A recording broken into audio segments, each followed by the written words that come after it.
በሰዓትም እንደተነገረው ከሆነ ኢራን ይፋ አድርጋለች። በዚህ ጦርነት ብቻ እሷ ላይ የደረሰባትን ኪሳራዎችና ውድመቶች ምን ያህል እንደሆኑ በዶላር ግምቱን አውጥታለች። በዚህም እንደተነገረው ከሆነ በዚህ ጦርነት ብቻ እስከ 200 ቢሊዮን የአሜሪካን ዶላር የሚደርስና ከዛ በላይ የሆነ ውድመት በእሷ ላይ እንዳጋጠመና ታዲያ ይህም ውድመት ወይም ኪሳራ በአሜሪካ ከቨር ሊደረግ ይገባል፣ አሜሪካ ልከፍለኝ ይገባል ብላለች። ታዲያ ይህንን ኪሳራ አሜሪካ የማትከፍል ከሆነ አይኔን ወደ ሌሎቹ አረብ ሀገራት አዞራለሁ ብላለች። እነዚህንም ሀገራት ስም የጠቀሰች ሲሆን ኳታር፣ ዩኤኢ፣ ባህሬን፣ ኩዌት እንዲሁም ሳውዲ አረቢያ አንድ ላይ በመሆን ይህንን ኪሳራ ከቨር ሊያደርጉ ይገባቸዋል። ምክንያቱም ደግሞ ይህንን ጦርነት እንዲከሰት ለአሜሪካን የአየር ክልላቸውና እንዲሁም ቤዛቸውን በመፍቀድ ኢራን ላይ ከፍተኛ የሆነ ኪሳራ እንዲያጋጥማት አድርገዋል። ለዚህም እንግዲህ እነዚህ ሀገራት ወይም አሜሪካ ሊከፍሉ ይገባል ብላ እንግዲህ በአሁኑ ሰዓት ኢራን አሳውቃለች። እናም ይህ ኪሳራ በኢራን ሀገር ብቻ ተከሰተ የተባለ ኪሳራ ነው። በሌሎቹ ሀገራት ያለውን ኪሳራ ደግሞ እናንተ አስቡት። በአሁኑ ሰዓትም ያልጠበቀ ሰበር ዜና ሰምቷል። ይህም እንግዲህ አሜሪካን፣ እስራኤል እንዲሁም ሊባኖስን ይመለከታል። አሜሪካ እስራኤልና ሊባኖስን ልታደራደር እንደሆነ በአሁኑ ሰዓት ተነግሯል። እናም ይህንን ንግግር ኃላፊነት በመውሰድ የሚያደራድሩት የአሜሪካኑ ሴክሬታሪ ማርኮ ሩቢዮ ናቸው። እናም የሁለቱ ሀገራት ከፍተኛ አመራሮች ወደ አሜሪካ በማቅናት ማለትም የእስራኤልና የሊባኖስ አመራሮች በሊባኖስና በእስራኤል መካከል ያለውን ውጥረት ያረግቡታል ተብሎ ይታሰባል። በዚህ ሰዓትም የተለያዩ መረጃዎች እየወጡ ይገኛሉ። የአሜሪካና የኢራን የተኩስ አቁም ስምምነት ሊያልቅ የቀናት ዕድሜ በቀረበት ሰዓት እንግዲህ ብዙዎችም ይህ ጦርነት ተመልሶ እንዳይነሳ ስጋታቸውን እየገለጹ ይገኛሉ።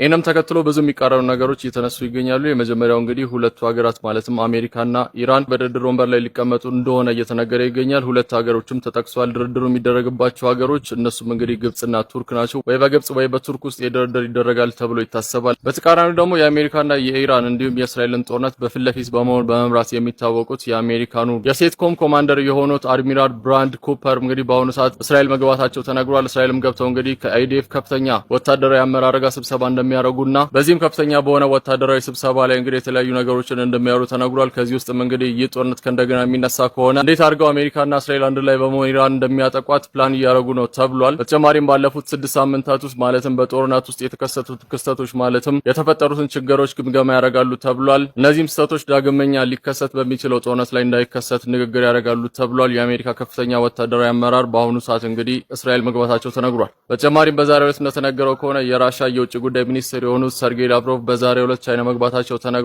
በቻይና በመግባት እንግዲህ በሰርጡ ላይ የተፈጠረ ስላለው ሁኔታ ከቻይና ከፍተኛ ሚኒስትሮች ጋር በመሆን ያወራሉ ተብሎ ይታሰባል። በአሜሪካ በእስራኤልና በኢራን መካከል የነበረው ጦርነት አድማሱን እያሰፋ መጥቷል። የአሜሪካ ፕሬዝዳንት ዶናልድ ትራምፕ የወሰዱትን እርምጃ ተከትሎ የዓለማችን እጅግ በጣም ፈርጣማ የሆኑት ሁለት ሀገራት ተፋጠዋል። እነዚህም እንግዲህ ከላይ እንደምትመለከቷቸው አሜሪካና ቻይና ናቸው። በቻይና እንግዲህ እጅግ በጣም ከባድ የሆነ ስጋት የአሜሪካኑ ፕሬዝዳንት ዶናልድ ትራምፕ ደቅነዋል። ይህም እንግዲህ ከነዳጅ ጋር የተገናኘ ነው። ታዲያ መነሻቸውን ከኢራን ወደቦች ያደረጉና ለኢራን ቀረጥ የሚከፍሉ መርከቦችን በዛ በኩል አላሳልፍም ባሉት መሰረት የአሜሪካኑ ፕሬዝዳንት እንግዲህ ብሎክ ማድረጋቸውን ጀምረዋል። እንደምትመለከቱም በዛ የሚያልፉ መርከቦች ኦልሞስት ዜሮ ሆነዋል። ነገር ግን አንድ መርከብ አልፏል ተብሏል። እሱም እንግዲህ የቻይና ነዳጅ የጫነችው እቺ ከላይ የምትመለከቷት መርከብ ነች። ታዲያ መርከብ መነሻዋን ከኢራን በማድረግ ሰክሰስፉሊ እንግዲህ ያንን ሰርጥ አልፋ ወደ ቻይና ማምራት ችላለች።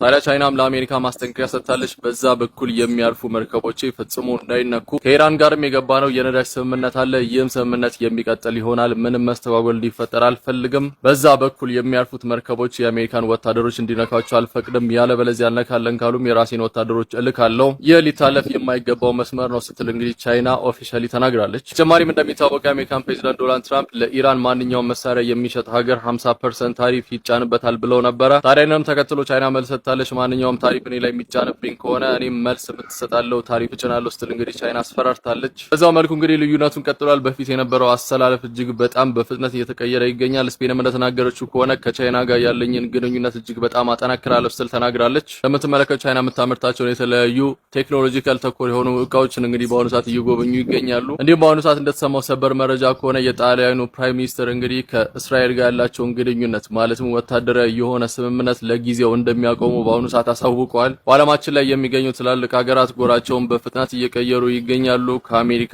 ወደ ቻይና እየዞሩ ይገኛሉ።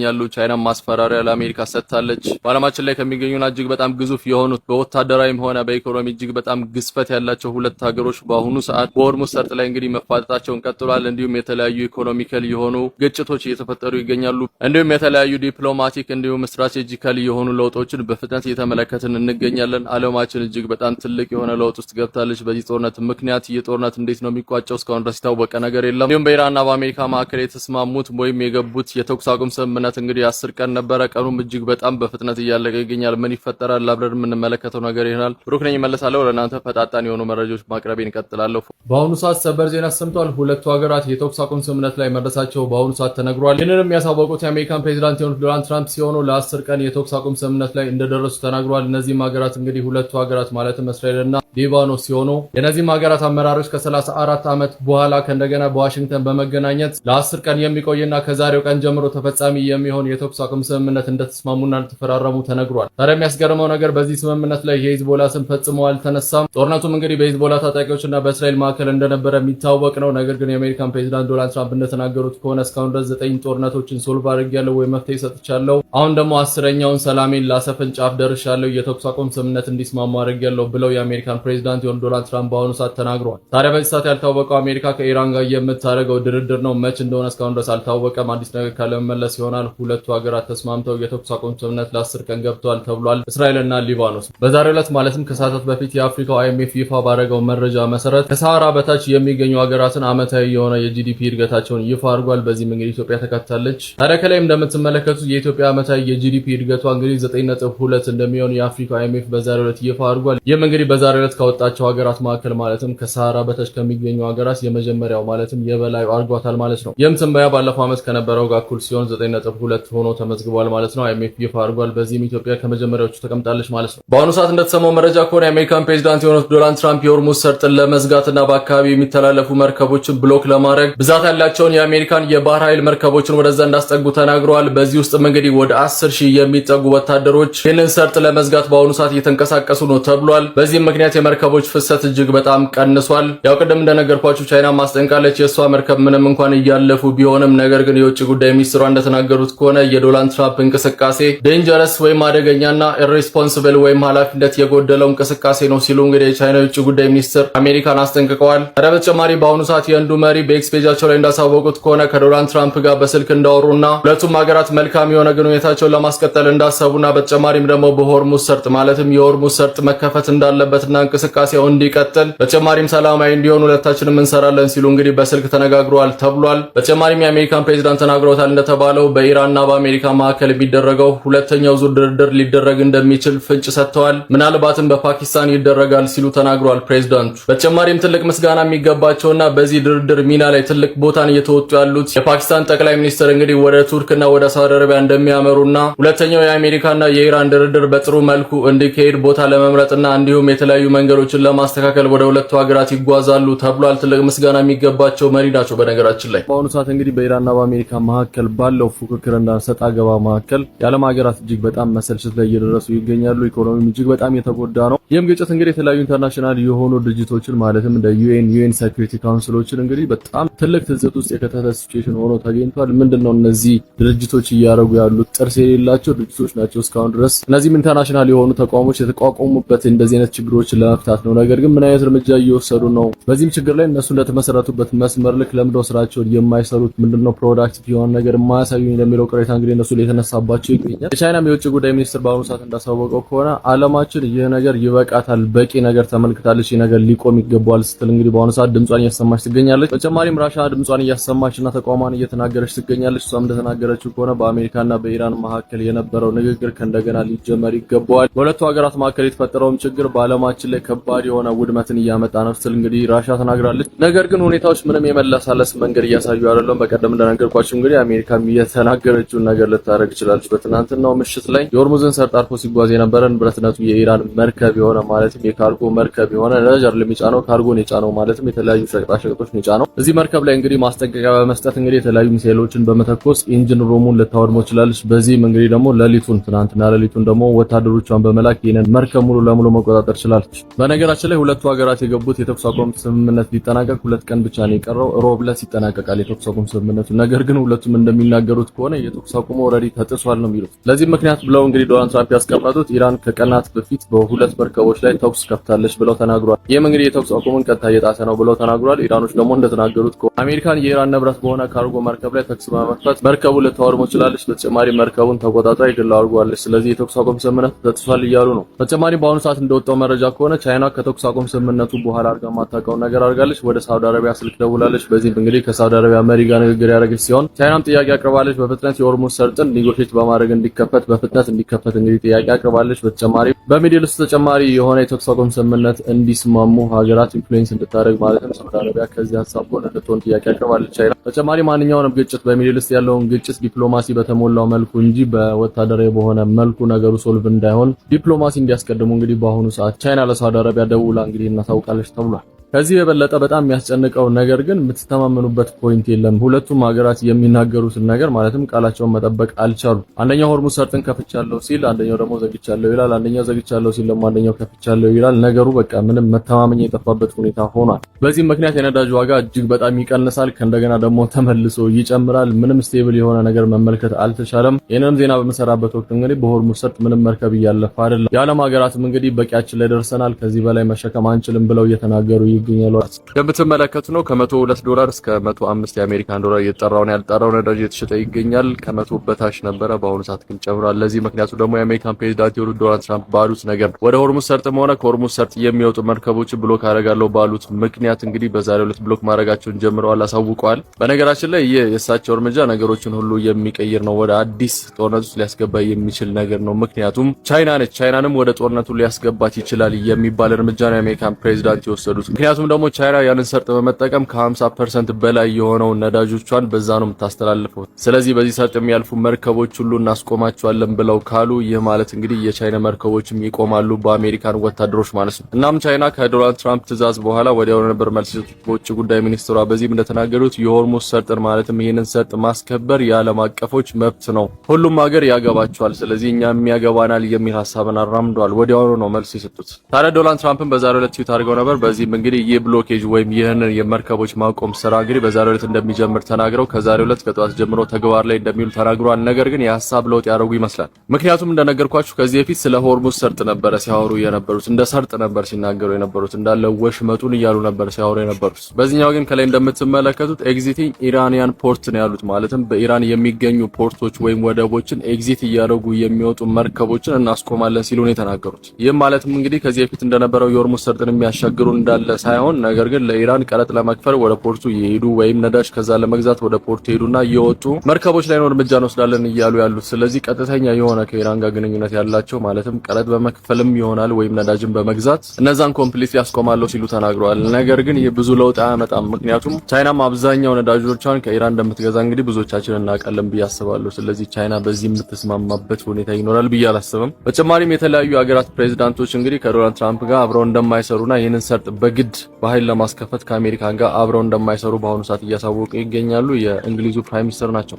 ፕሬዝዳንቱም እጅግ በጣም ከባድ የሆነ እልህ ከኢራን ጋር ተጋብተዋል። እሾህን በሾህ በሚል ፕሪንሲፕል ነው እየሄዱ ያሉት። እንግዲህ ኢራንም ያንን ሰርጥ ምዘጋ ከሆነ ቀረጥ የምታስከፍል ከሆነ እኛ ደግሞ ቀረጥ ከፍለውና ነዳጅ ከሷ የሚገዙ ሀገራትን ብሎክ እናደርጋቸዋለን፣ እንዲመለሱ እናደርጋለን ሲሉ ተናግረዋል። ይህንን በተግባር ላይ እንዲውል አድርገዋል። በዛሬው ዕለት የዓለማችንም የነዳጅ ዋጋ እጅግ በጣም ነው የጨመረው። በዛሬው ዕለት እንግዲህ ከ100 የአሜሪካን ዶላር በላይ ገብቷል። እስከ 105 የአሜሪካን ዶላር ከአሁን በኋላም ይጨምራል ተብሎ ይታሰባል። ያለመረጋጋቱ በዚህ የሚቀጥል ከሆነ ፕሬዝዳንቱም በዚህ ሀሳባቸው የሚቀጥሉ ከሆነ የተለያዩ ሀገራትን ይህ ጦርነት ያካትታል፣ መስፋቱን ይቀጥላል። ቻይናን፣ ህንድን ጨምሮ እንግዲህ የተለያዩ ሀገራት በህልውናቸው ይህ ሁኔታ ስለመጣ እርምጃ መውሰዳቸው አይቀርም። ከአሁኑ ሰዓት ጀምሮ እንግዲህ ድምጻቸውን እያሰሙ ይገኛሉ። ይህ ኢንተርናሽናል ወተር ነው፣ ሰላም ማስከበር ያለብን ሁላችንም ሀገራት ናቸው፣ ሪስፖንሲቢሊቲ የሁላችንም ነው ሲሉ ተናግረዋል። ጠቅላይ ሚኒስትር ዶክተር አብይ አህመድ በዛሬው ዕለት በሆራ ዳንዲ በተደረገው የሎጅ ምርቃት ወቅት ተናግረዋል። ይህ መልእክት ለማን ነው? ሀሳባችሁን ኮሜንት ላይ አስቀምጡልኝ። መልእክቱን ተከታተሉት። ማጠቃለያ እንዲሆነኝ እንደዚህ ያለውን ስራ ጠቅልለን ለማየትና ወደፊት ለመወንጨፍ የንስርና የቁራን ዝምድና ማየት ጠቃሚ ነው። ንስር በባህሪው አርቆ የሚያይ ብዙ ከለሮች የሚያይ በከፍታ የሚበር በከፍታ የሚመላለስ ከከፍታው በከፍተኛ ርቀት አይቶ አልሞ አድኖ መብላት የሚችል በጣም ብርቱ የብዙ ጀግንነት የብዙ ብቃት መለኪያ ነው። ቁራ በአንጻሩ የቆሸሸ ቦታ የሚውል በመጮህ በማልቀስ አካባቢ ይበክል ባለበት አካባቢ ላይ ከሚበላውም ከሚረጨውም የተነሳ ብዙ የሚቆሹ ነገሮች የሚታዩበት የአዋፍ ዝርያ ነው። ይሄ የአዋፍ ዝርያ ከሌሎች በተለየ መንገድ ንስርን ሊፋለመው ይሞክራል። መቼ ንስር መጥቶ መሬቱ የሚያርፍበት ሰዓት ቁራ ከላይ ያርፍበትና ንስሩን አንገቱ ላይ የመደብደብ ለመናከስ የመሞከር የመተናኮል ስራ ይሰራል። ንስሩ ግን ቁራው ከላይ ተቀምጦ እየደበደበኝ ስለሆነ ምላሽ ልስጥ አይልም። ምን እያደረክ ነው አይለው። ሙከራ ምንድነው አይለው። ከቁራው ሰፈር በከፍተኛ ፍጥነት ወደ ራሱ ሰፈር ይበራል። ከፍታን ለንስር ዝቅታን ለቁራ አርጎ ፈትፈቶ ሰጠ። ወደ ላይ የወጡ በሄዱ ቁጥር ቁራው እንኳን ከላይ ሆኖ መደብደብ እንኳን ከላይ መቀመጥ ከፍታውን መቋቋም ስለማይችል መፈጥፈጥ ይጀምራል። ንስሩ ግን ነገር አይሰራም። ብድግ ብሎ ወደ ከፍታው ነው የሚሄደው። እኛ እንደሱ ነን። ወደ ከፍታችን እንበራለን፣ ህልማችንን እናሳካለን፣ ጩኸቱን ለቅሶ ለቁራዎች እንተዋለን። በዚህ አግባብ የኢትዮጵያን ብልጽግና እናረጋግጣለን። ሰዎች የንስር እይታና ምልከታ ካላቸው በንስር ልክ ለመመላለስ ባዩትና በያዙት መንገድ መጓዝ ያለበት።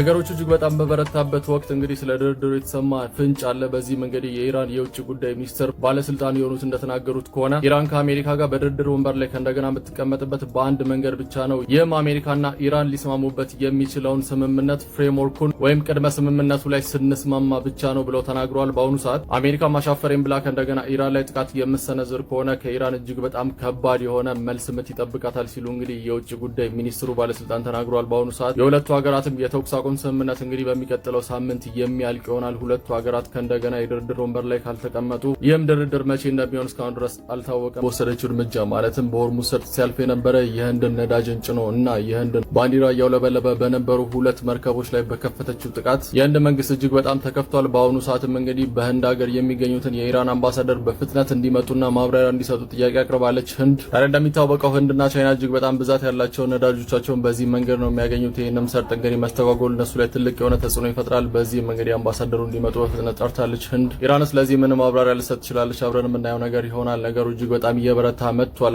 ኢራን በሆርሙዝ ሰርጥ ሲጓዝ የነበረ የህንድን ኦይል ወይም የህንድን ነዳጅ በጫነ መርከብ ላይ ጥቃት ፈጽማለች፣ ማለትም ተኩስ ከፍታለች ተብሏል። ይህም በኢራን ወታደሮች በመጓዝ ላይ ሳለ ጥቃት የተፈጸመበት ወይም ተኩስ የተፈጸመበት መርከብ እንግዲህ በኦማን አቅራቢያ ሲያልፍ ነው። በዚህ መልኩ ማለት ነው እዚህ አካባቢ ነው ጥቃቱ የተፈጸመበት። ይህም መርከብ ተኩስ የከፈተበት ምክንያቱ ደግሞ ኢራን እንደተናገረችው የሆርሙዝ ሰርጥ ዝግ በማድረጓ ነው። ዝግ ካረገች ከሰዓታት በኋላ ነው ጥቃት ተፈጸመው ተብሏል። መርከቡም ወደ መጣበት ቦታ እንዲመለስ ተደርጓል ተብሏል። በአሁኑ ሰዓትም ሰበር ዜና ሰምቷል። ጎረቤት ሀገር ሶማሊያ የኢራንን መንገድ ልትከተል ነው ተብሎ የተነገረ ይገኛል። ስፑትኒክስ እንደዘገበው ከሆነ በኢትዮጵያም የሶማሊያ አምባሳደር ተናግረውታል። እንደተባለው በሶማሊያ የሀገርነት አንድነት ጥያቄ የሚፈጥሩ ወይም ችግር የሚፈጥሩ ሀገራት ችግር ያጋጥማቸዋል ተብሏል። ችግር የሚያጋጥማቸውም ደግሞ በቀይ ባህር ላይ በሚገኘው በባብ ኤል መንደብ ሰርጥ ላይ ነው። አምባሳደሩ ምንም እንኳን የትኛው ሀገር እንደሆነች ስም ባይጠቅሱም ነገር ግን በዚህ ሰርጥ ለማለፍ እነዚህም ሀገራት ችግር ያጋጥማቸዋል በሶማሊያ የሀገር አንድነት ላይ የሚመጡ ከሆነ ሲሉ ተናግረዋል። ሀሳባቸውም ያው ሰርጡን ዝግ እናደርገዋለን እንደ ኢራን እነዚህ ሀገራት በዚህ ሰርጥ ለማለፍ ችግር ያጋጥማቸዋል ሲሉ ተናግረዋል ተብሏል። ስፑትኒክስም ግምቱ እንዳስቀመጠው ከሆነ ይህ መልስ የተሰጠው ከሶማሊያ ለእስራኤል ነው ሲሉ ተናግረዋል። ነገር ግን አምባሳደሩ እንደተናገሩት ከሆነ በሶማሌላንድ ዙሪያ ማለትም በሶማሌ የሀገር አንድነት ላይ ችግር የሚፈጥሩ ሀገራት እነሱም ኢራን በሆርሙዝ ሰርጥ እንዳደረገችው በባብ ኤል መንደብ ማለፍ ያስቸግራቸዋል ሲሉ ተናግረው ማምኛ የጠፋውና ሁለቱም ሀገራት እንደ ራስጌ መብራታቸው እንደፈለጉት የሚያበሩትና የሚያጠፉት በአሁኑ ሰዓት የሆርሙዝ ሰርጥ መዘጋቱን እንግዲህ ኢራን አሳውቃለች። ክፍት ተደርጓል ካለች ራሱ 24 ሰዓት ያልሞላው የሆርሙዝ ሰርጥ በአሁኑ ሰዓት መዘጋቱን ኢራን አሳውቃለች። ለዚህም ምክንያት አድርጋ ያስቀመጠችው እንግዲህ የአሜሪካኑ ፕሬዝዳንት በትናንትናው ዕለት ፖስት ባደረጉት መሰረት ኢራን የሆርሙዝ ሰርጥን ክፍት ስላደረገች አመስግነው፣ ነገር ግን እሳቸው የሆርሙዝ ሰርጥን ክፍት እንደማያደርጉ ማለትም ከኢራን ወደብ ላይ የሚነሱ መርከቦች አሁንም በሆርሙዝ ሰርጥ ማለፍ እንደማይችሉና እንደሚከለክሉ የአሜሪካን ፕሬዝዳንት ባሳወቁት መሰረት ነው። እኔ ቃሌን አምኜ ምንም እንኳን የሆርሙዝ ሰርጥን ብከፍት እሳቸው ደግሞ እንደዚህ አይነት እርምጃ እየወሰዱ ስላልሆነ ከእንደገና የሆርሙዝ ሰርጥን ዝግ አድርጌዋለሁ ብላ ኢራን ተናግራለች። በዚህ ሰዓትም የዓለማችን እጅግ በጣም ኢምፖርታንት የሆነውና እጅግ በጣም አስፈላጊ የሆነው በዓለማችን ዘንድ ብዙ ቀውሶችን እያመጣ የመጣው የሆርሙዝ ሰርጥ የትኛውም ሀገር ሆነ የትኛውም መሪ በእርግጠኝነት ክፍት ሆናል ብሎ መናገር አልቻለም። ዓለማችን እቃቃ በሚመስል መንገድ ውስጥ በአሁኑ ሰዓት እየተጓዘች ትገኛለች። አዲስ ነገር ካለ መመለስ ይሆናል ብሎ መልካም ቀን ይሆንላችሁ። የሆርሙዝ ሰርጥ ከእንደገና መዘጋቱን ኢራን አሳውቃለች።